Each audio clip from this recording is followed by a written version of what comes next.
નમસ્કાર વિદ્યાર્થી મિત્રો, આગળના લેક્ચરમાં આપણે એફ ઓ જી અને જી ઓ એફ સંયોજિત વિધેય જે છે એના દાખલા જોયા હતા કે એફ જે વિધેય છે એ થી બીનું વિધેય હોય અને જી જે વિધેય છે એ બી થી સીનું વિધેય હોય તો એફ અને જીનું સંયોજન જેને આપણે જી ઓ એફ કહે છે એ જી ઓ એફ જે છે એ થી સીનું વિધેય થાય અને આની અંદર જી ઓ એફ ઓફ એક્સ આના બરાબર g of f of x બરાબર આ પ્રમાણેની વાત કરી હતી. તો સ્વાધ્યાય જે છે 1.3 એની અંદર આપણે પહેલો દાખલો જોયો હતો અને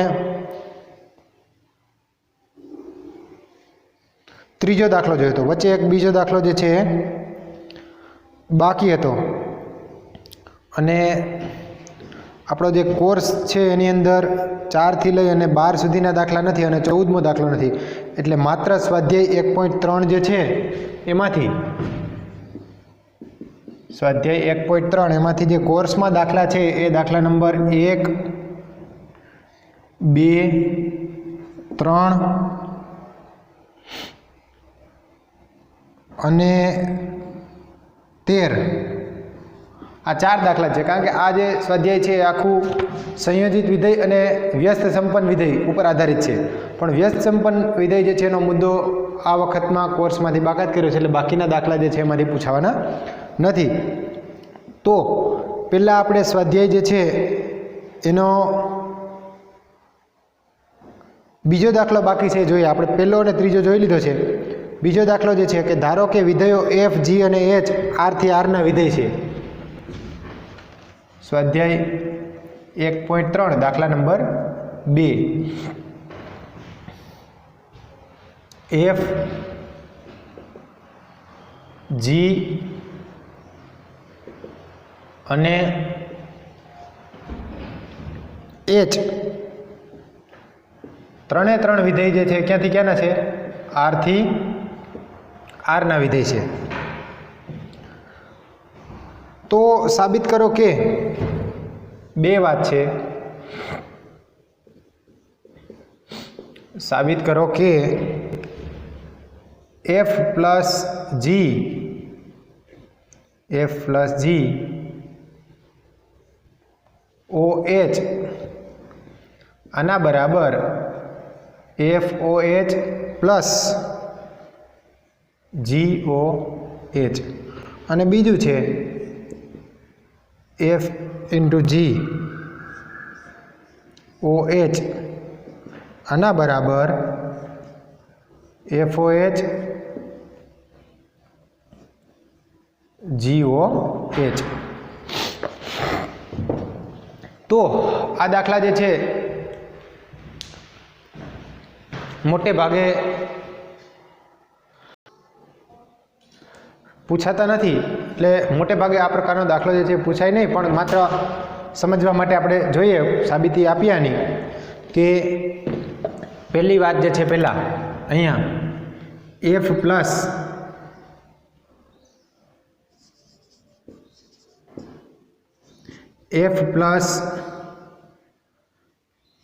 જી o h f plus g o h of x લખીએ આપણે ઓફ એક્સ. અહીંયા કેમ g o f of x બરાબર g of f of x કેવી રીતે છે?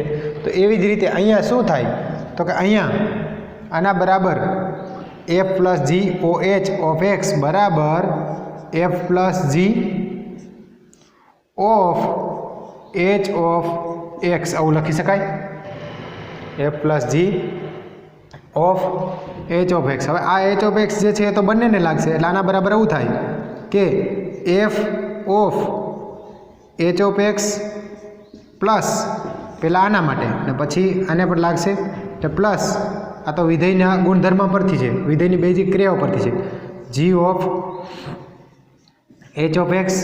હવે આના બરાબર શું થાય તો કે આ ખરેખર f of h of x છે. હવે આની જગ્યાએ એવું લખીએ ગાય f o h of x, कारण के आ एफ ओ एच होय तो f of h of x थाय एटले उल्टू स्टेप अहींया केम के g o f of x बराबर शुं छे तो कि g of f of x, तो g of f of x होय तो एनी जग्याए g o f of x लखी शकाय, तो आमांथी आ पण लखी शकाय एम, एटले अहींया एवुं ज थयुं कि f of h of x तो आने शुं लखी शकाय f o h of x plus g of h of x तो आने लखी शकाय g o h of x, अथवा तो जो आपणे एक्स जे छे एने बहार लखवो होय तो आना बराबर आ उपर लखी शकाय f o h plus g o h of x, एटले के आनो अर्थ एवो थयो कि f plus g o h of x बराबर f o h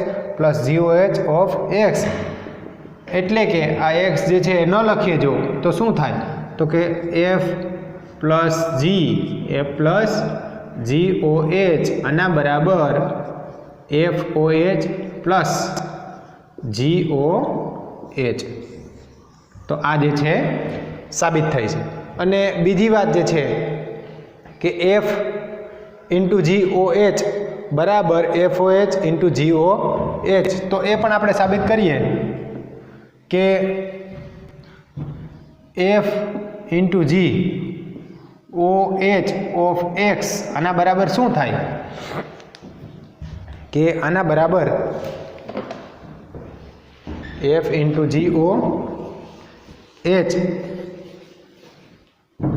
f into g o h of x आना बराबर आવું લખી શકાય कि एफ इंटू जी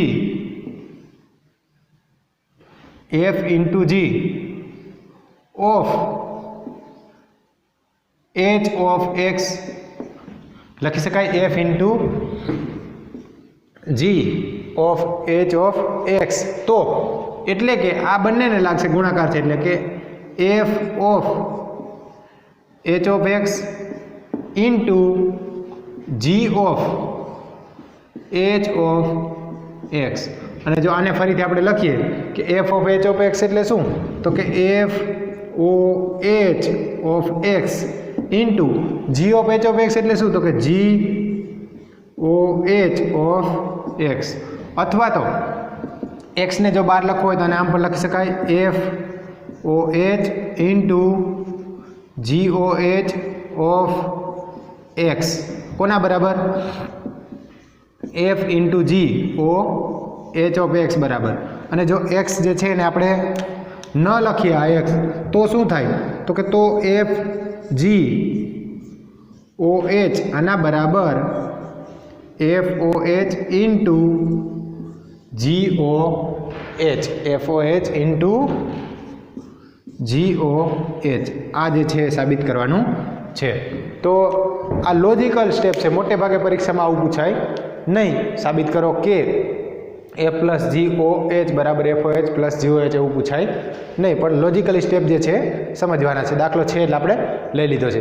तो आ जे छे ए स्वाध्याय 1.3 नो बीजो दाखलो छे। एना पछी एक दाखलो जे छे आम तो दाखलो अथवा एमसीक्यू कही शकाय 13मो, ए पण आपणे परीक्षाना सिलेबसमां छे तो ए आपणे जोईए। 13मो दाखलो जे छे स्वाध्याय 1.3 नो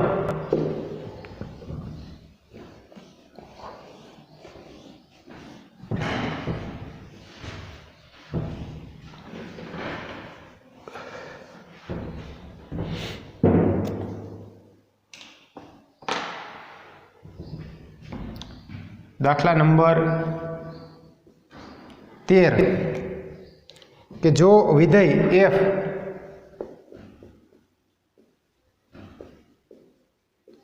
एफ जे छे ए आर थी आर नो विधेय छे ए एफ ऑफ एक्स बराबर 3 माइनस एक्स नो घन 3 माइनस एक्स नो घन अने आखानी 1/3 आना द्वारा आपेल होय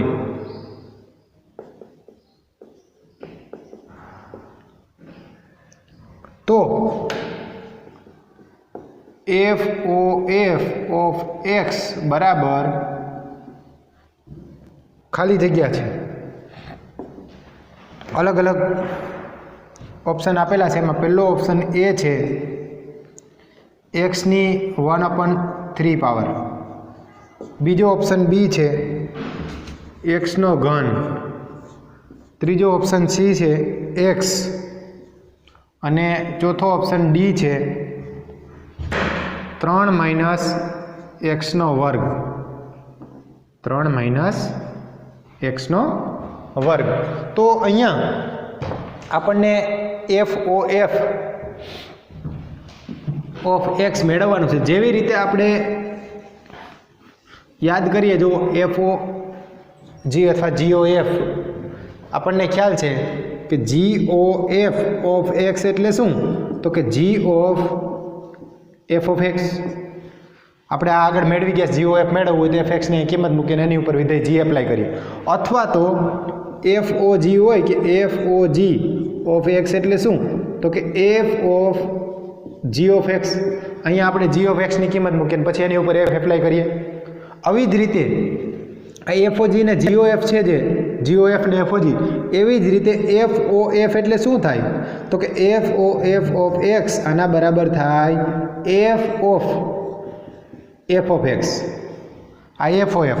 અને આ જ પ્રમાણે GOG ઓફ એક્સ એટલે શું? તો કે GOG ઓફ એક્સ એટલે કે G of x, G of x એટલે FOF અને GOG આ જ પ્રમાણે મળે. અહીંયા દાખલામાં એ જ વાત કરીશ જો કે FX આપણને આપી દીધું છે કે FX બરાબર શું છે? તો કે F ઓફ એક્સ બરાબર 3 - એક્સનો ઘન અને આખાની કેટલી ઘાત છે? 1/3. બરાબર. હવે FOF જોઈએ છે તો આપણે શરૂઆત કરીએ કે હવે FOF ઓફ એક્સ એટલે શું? તો કે FOF ઓફ એક્સ એટલે કે F ઓફ એક્સ એટલે કે F ઓફ એક્સની કિંમત મૂકી દઈએ. F ઓફ એક્સ બરાબર શું છે? તો કે F ઓફ એક્સ બરાબર 3 - એક્સનો ઘન આખાની 1/3 પાવર, 3 - એક્સનો ઘન આખાની 1/3 પાવર. તો અહીંયા જે છે હવે F ઉપર આ એપ્લાય કરવું છે, અથવા તો આપણે ધારી લઈએ. અહીંયા સપોઝ ધારો કે આને હું એમ કહી દઉં, કોને? 3 - ધારો કે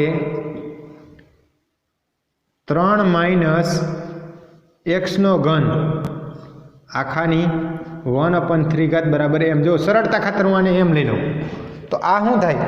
તો કે આના બરાબર જો આ આપણે એમ ધારીએ તો આ શું થાય? તો કે આના બરાબર F ઓફ M થાય. અને મેં શું કહી દીધું? એમ કહી દીધું. તો F ઓફ M. હવે F ઓફ M એટલે શું? તો F ઓફ એક્સની કિંમત છે આપણી પાસે. F ઓફ એક્સ એટલે 3 - એક્સનો ઘન આખાની 1/3. તો F ઓફ M લખતા આવડે કે નહીં? એક્સની જગ્યાએ M. તો આના બરાબર શું થાય? તો કે આના બરાબર આવું થાય કે 3 - એમનો ઘન આખાની 1/3. 3 - એમનો ઘન આખાની 1/3. હવે જો હવે એમની કિંમત આપણી પાસે છે કે નહીં? હા, એમની કિંમત છે આપણી પાસે. એમ બરાબર શું છે? આપણે ધાર્યું તો 3 - એક્સનો ઘન આખાની 1/3. તો કિંમત મૂકીએ તો આના બરાબર શું થાય? તો કે આના બરાબર 3 - એમ એટલે શું? એમ એટલે 3 - એક્સનો ઘન અને આ આખાની કેટલી? 1/3. આ કોની કિંમત થાય? એમની. બરાબર છે. અહીંયા મેં એમ મૂક્યો. હવે એનો શું છે? આનો ઘન છે. આનો ઘન છે અને આ આખાની કેટલી ઘાત છે? આ આખાની 1/3 ઘાત છે. બરાબર છે. 3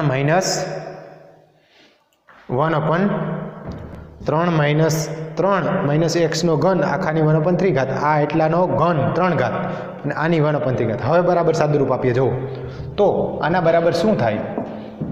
3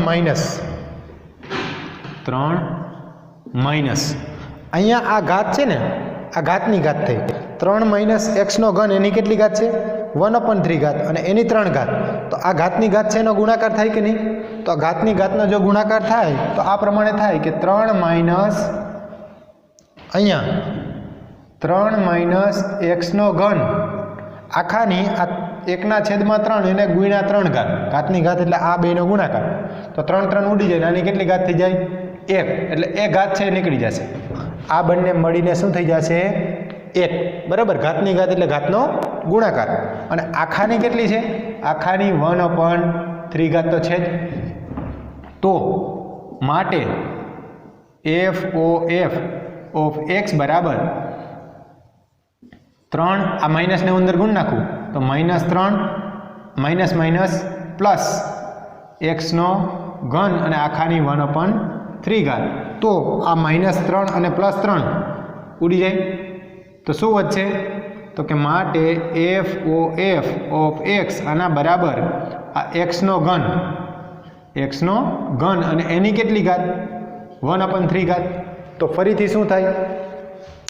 ઘાતની ઘાતનો શું થાય? તો કે ગુણાકાર. તો માટે f(f) ઓફ x આના બરાબર આપણને અહીંથી જે મળશે શું મળશે? તો કે એક્સની 3 ઘાત એને ગુણ્યા 1/3, 3 3 ઉડી જાય, એક્સની કેટલી ઘાત વધશે?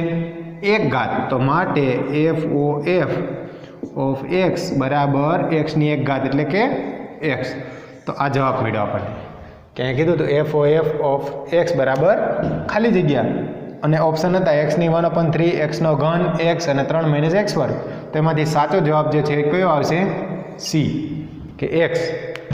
f(f) ઓફ x બરાબર x આપણને મળશે. તો આ જે છે સ્વાધ્યાય 1.3નો 13મો દાખલો છે. બાકીના બધા દાખલા જે છે એમાં પ્રતિવિધેય અથવા વ્યસ્ત સંપન્ન વિધેય છે એટલા માટે એ આની અંદર નથી.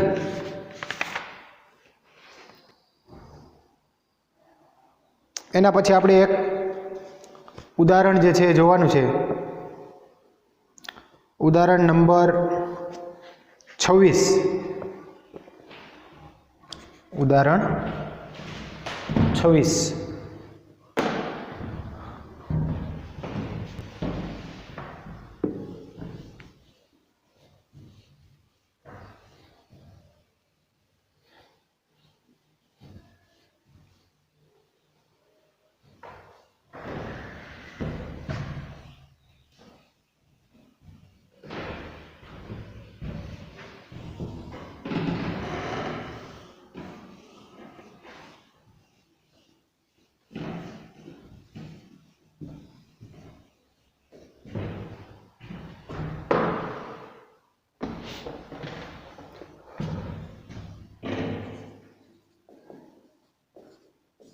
ઉદાહરણ નંબર 26 જે છે કે વિધેય આપ્યા છે f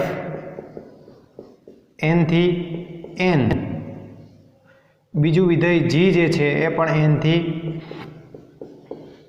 n, અને ત્રીજું વિધેય જે છે h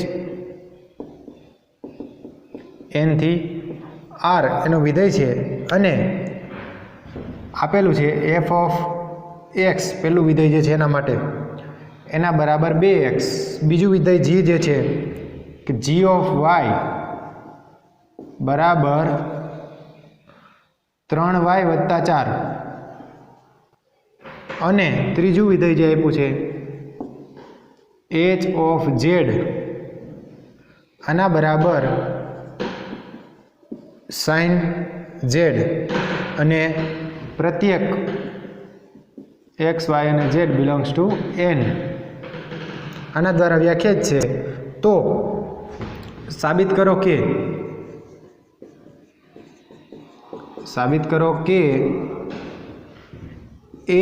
HO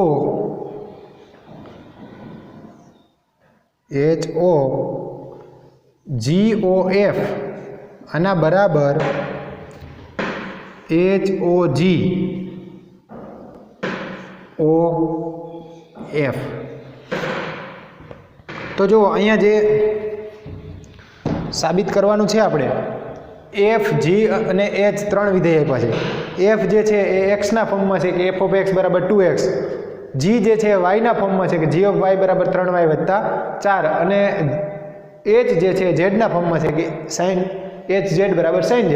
તો આપણે સાબિત કરવું છે એફ HOGOF બરાબર HOGOF. તો આપણે શરૂઆત કરીએ, પહેલાં જે ડાબી બાજુ છે ત્યાંથી લઈને શરૂઆત કરીએ કે એફમાંથી મારે ઘટક લેવો પડે અહીંયા, તો એફમાંથી એક્સનો ઘટક લઉં અહીંયા. તો શરૂઆત કરીએ કે અહીં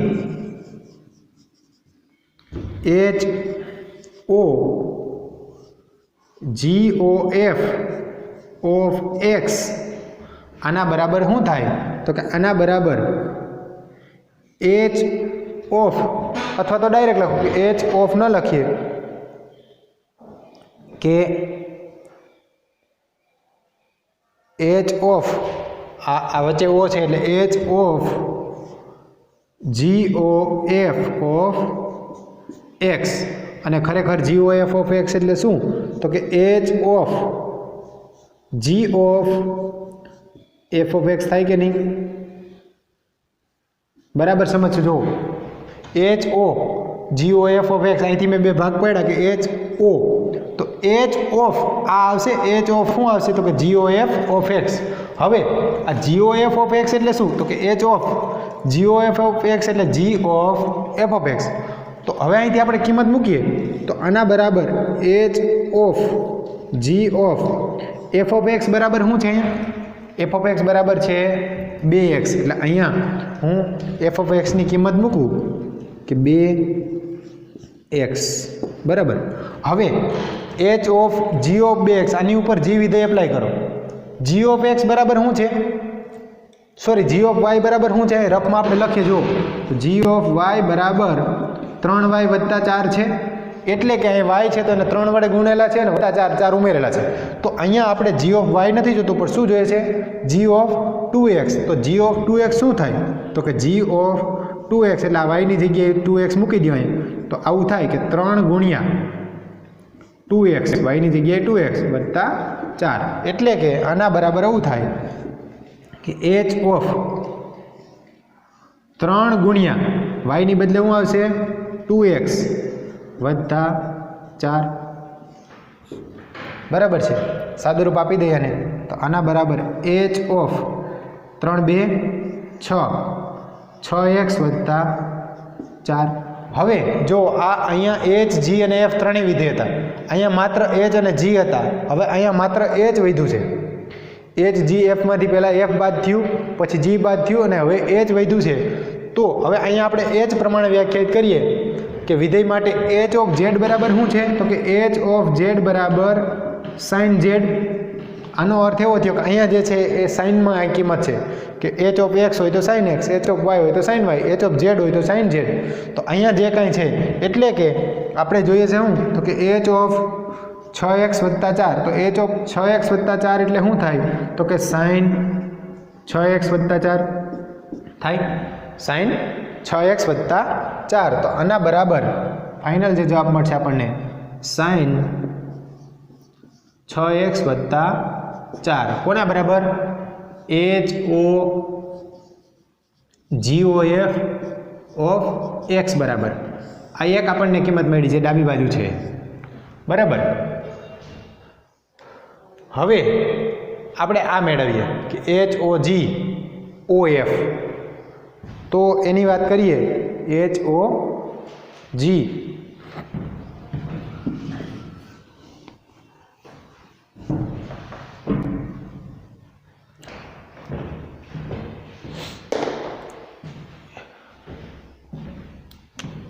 તથા બીજી વાત કરી દઈએ કે તથા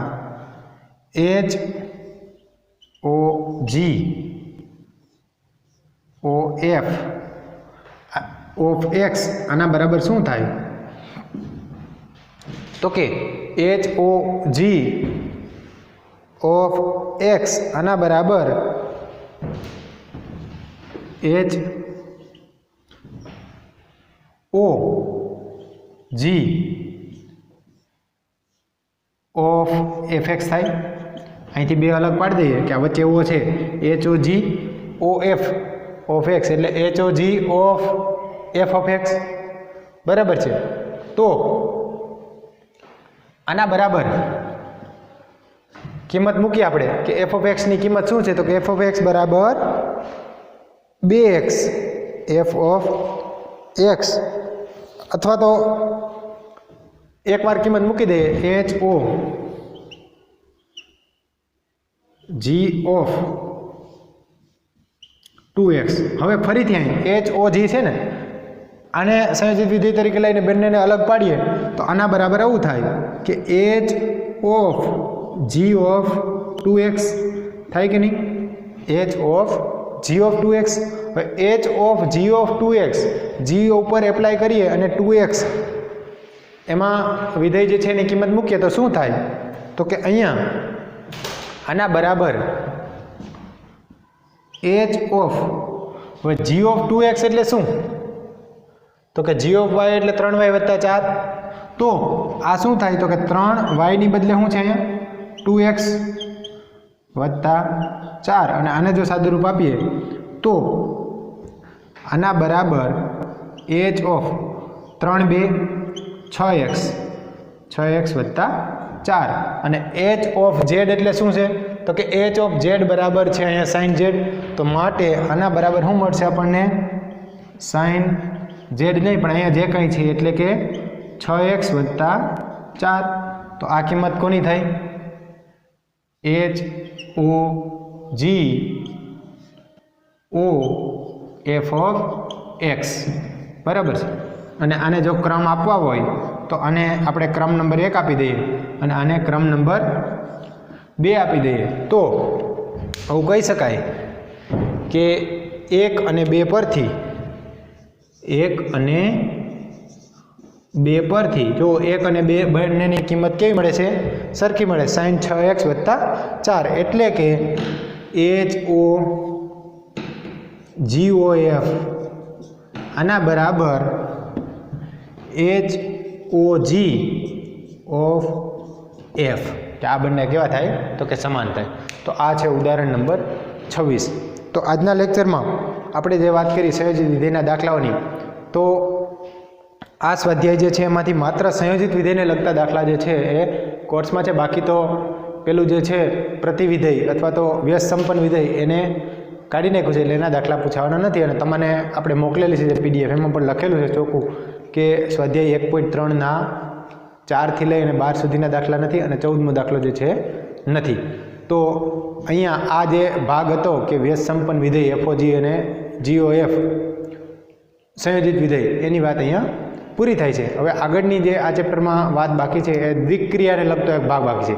એટલે કુલ 3 ભાગ પૂરા થયા. એક શરૂઆતમાં સંબંધ, સ્વવાચક સંમિત પરંપરિતવાળી વાત, ત્યારબાદ એક અને વ્યાપ્ત વિધેય એનું સ્વાધ્યાય, અને ત્યારબાદ હવે સંયોજિત વિધેયની વાત પૂરી થઈ. હવે જે બાકી છે આગળનું ચોથું સ્વાધ્યાય 1.4 એ દ્વિક્રિયાને લગતું છે કે દ્વિક્રિયા કોને કહેવાય અથવા તટસ્થ ઘટક કે એકમ ઘટક શું છે એની થિયરી અને એના દાખલા જે છે આગળ છે. તો એની ચર્ચા આપણે આવતા આગળના લેક્ચરમાં કરશું. પણ બરાબર ખાસ કહેવાનું બધા વિદ્યાર્થીઓને કે આગળ આપણે વાત એવી હતી કે વચ્ચે દિવાળી વેકેશનના થોડાક દિવસ આવ્યા, 10 દિવસ, એટલે લેક્ચર નહોતા, અઠવાડિયું બંધ હતા. અને પછી એવું હતું કે 23 તારીખથી સ્કૂલ ખુલે છે, પણ એ પણ અત્યારે હાલ પૂરતું તો બંધ રહ્યું છે. તો બધાને ખાસ કહેવાનું કે બરાબર વિડીયો લેક્ચર જોતા રહેજો અને હોમવર્ક અને દાખલાઓ જે છે એ ગણતા રહેજો, બરાબર. કારણ કે અહીંયા આપણે જે સ્કૂલ એક ખુલવાની આશા હતી એ તો અત્યારે તો હવે હાલ પૂરતું છે નહીં, એટલે વિડીયો લેક્ચર જ સહારો છે. એટલે રોજ તમારે લેક્ચર ખાસ જોવાના અને કાંઈ પ્રશ્ન હોય તો પૂછવાના, તૈયારી કરતા રહેજો, રિવિઝન કરતા રહેજો. કારણ કે પરીક્ષા બોર્ડ લેશે. ખાસ બહુ કંઈ નાના ધોરણમાં અથવા તો 11મા ધોરણમાં કે બીજામાં હોય તો એમાં એટલો બધો ફરક ન પડે રિઝલ્ટ ઉપર, પણ આપણે રિઝલ્ટની ઉપર અસર પડે એમ છે. એટલે અત્યારે જે વિદ્યાર્થીઓ સાયલન્ટલી ઘરે બેસીને કામ કરે છે એને એનો ફાયદો 100% મળવાનો છે, અને જે નથી કરતા એને બહુ મોટી નુકસાની જે છે જવાની છે. આ તો ફિક્સ છે, બધા માટે છે, આપણે એક માટે નહીં. પણ અમુક વિદ્યાર્થીઓ જે પહેલાં આપણે વાત હતી કે લેક્ચર નહોતા જોતા ત્યારે પણ આપણે વાત કરી હતી, પણ હવે ખાસ એલર્ટ થઈ જજો. કારણ કે દિવાળીની રજાઓ જે છે વહી ગઈ, કામકાજ પણ હવે ઘરે છે ઓછા થઈ જાય છે. વાડીએ ખેતરમાં જે કાંઈ હતું માંડવીનું ને એવું બધું કામ હોય પૂરું થઈ ગયું, ને હવે અત્યારે નવા વાવેતર થઈ ગયા હોય તો જે કંઈ કામ હોય બાકીના હવે લોકો છે એ કરી શકે. આપણે મદદ કરતા હતા, એ મદદ થોડી ઘણી કરી હોય, હજી પણ કરવાની, એમાં કંઈ ખોટું નથી. પણ આપણો સમય રોજનો 2-3 કલાક કાઢી અને એમાં 2 કલાક લેક્ચરના, 1.5 કલાક કે 2 કલાક, અને બાકીની 2 કલાક આપણી મહેનત અથવા રિવિઝન સાંજનું. એટલે રોજની 4-5 કલાકની મહેનત, સવારની 2-3 કલાક અને સાંજની 2-3 કલાક ગણો તો બહુ થઈ જાય. બરાબર? એટલે આ જાળવી રાખજો. જો નહીં જાળવીએ તો આની નુકસાની આપણે જ જશે. એટલે ખાસ તૈયારી કરવાની ચાલુ રાખવાની. અને રિવિઝન, ઘણા બધા ચેપ્ટર પૂરા થઈ ગયા. આપણે તો 5-6-7 ચેપ્ટર મેથ્સમાં પૂરા થઈ ગયા. એવી રીતે કેમેસ્ટ્રીમાં, ફિઝિક્સમાં, બધામાં 4-4, 3-3, 4-4, 5-5 ચેપ્ટર પૂરા થઈ ગયા છે.